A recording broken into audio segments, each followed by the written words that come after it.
Hello students, आज हम आपको कक्षा 8 की इतिहास और हमारा नागरिक जीवन बताएंगे। पार्ट 2 है। एक पहला पार्ट हमने क्लियर कर दिया था।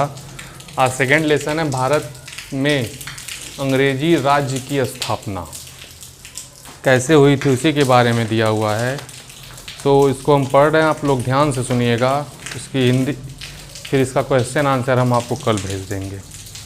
देखिए, अंग्रेज़ फ्रांसीसी व अन्य यूरोपियों की तरह भारत में व्यापार करने के लिए आए, लेकिन धीरे धीरे भारत में अपना राज्य स्थापित कर लिया। इसके लिए उन्होंने कौन कौन से तरीके अपनाए, आइए इन्हें हम जानें। 18वीं शताब्दी में मुगल साम्राज्य की शक्ति क्षीण होने पर प्रांतीय एवं क्षेत्रीय शासकों ने अपनी स्वतंत्रता सत्ता स्थापित कर ली थी। इनमें बंगाल, अवध, हैदराबाद, मैसूर और मराठा के प्रमुख थे। मुगल बादशाह का नियंत्रण नाम मात्र रह गया था।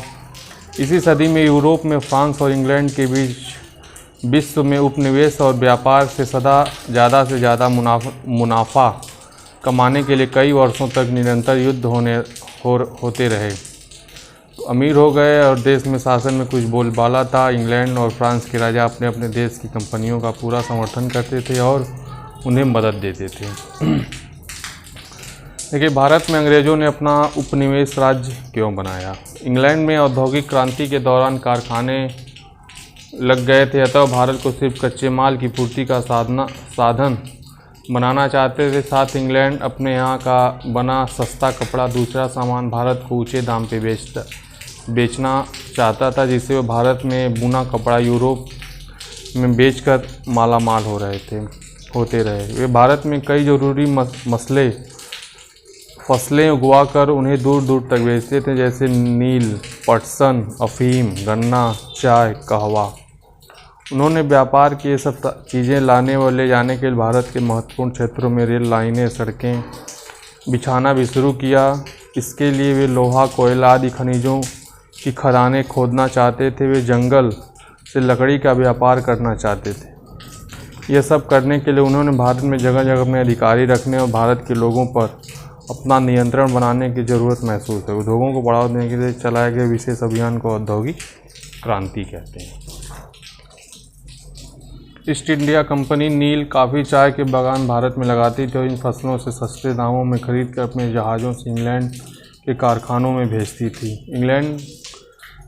अंग्रेज इंग्लैंड के कारखानों में तैयार माल जैसे कपास से कपड़ा, चाय पत्ती, कपड़ा रंगने के लिए तैयार नील आदि जहाज़ों के माध्यम से भारत और यूरोप में अधिक दाम में बेचते थे। उन्होंने व्यापार की ये सब चीज़ें लाने व ले जाने के लिए रेलवे लाइन, सड़कें, दूरसंचार आदि की व्यवस्था की। इतने व्यापार में तेजी आई और उसका दिन प्रतिदिन मुनाफा बढ़ता गया। यह सब करने के उन्होंने भारत में अपने अधिकारी रखने और अपना वर्चस्व कायम किया। भारत में ईस्ट इंडिया कंपनी के फ्रेंच ईस्ट इंडिया कंपनी व्यापार पर कब्जा करने के लिए एक दूसरे से लंबे समय तक लड़ती रही। एक कंपनी कोशिश में रहती थी जो दूसरे भारत में खदेड़ कर निकाल दें। इसके लिए दोनों ही कंपनियां अपने अपने देश इंग्लैंड व फ्रांस में सैनिक बुलवाने लगी। ईस्ट इंडिया कंपनी की ताकत बढ़ाने के लॉर्ड क्लाइव का विशेष योगदान था। दूसरी ओर डुप्ले ने फ्रांसीसी कंपनी का नेतृत्व किया। भारत के राज्य और विदेशी कंपनियों की सेना। भारत के राजा और नवाब। भारत के राजा और नवाब अपना अपना राज्य बढ़ाने और एक दूसरे पर हमला करने लगे। उन्होंने उत्तराधिकारी संबंधी युद्ध भी होते थे और इससे विदेशी कंपनियों की सहायता लेने में नहीं हिचकते थे। दोनों कंपनियां इन झगड़ों में अपनी टांगें अड़ाने लगीं। अगर कंपनी किसी राजा या नवाब का साथ देने को तैयार हो जाती और अपने सेना उसके लिए लड़ने भेज देती, तो उस राजा या नवाब की ताकत बहुत बढ़ जाती थी। यूरोपीय सेनाओं को बड़ा दबदबा था। यूरोपीय सेना के पास बेहतर नौसेना, तोपें, बंदूकें थीं। यूरोपीय सैनिक नियमित अभ्यास, परेड और ड्रिल के साथ अनुशासित भी थे। इन विशेषताओं के कारण यूरोपीय सेना का पलड़ा भारतीय सेनाओं से भारी रहने लगा। राजाओं की सैनिक ताकत बढ़ाने के बदले में कंपनियां उनके व्यापार की कई रियायतें ऐंठने लगी। राजा कंपनी की सैनिक सहायता के बदले में उन्हें धन भेंट में देते थे। यह धन कंपनी के व्यापार में काम आता था। कई बार कंपनी राजा की उस राज्य का बड़ा इलाका भेंट में ले लेती थी। और भी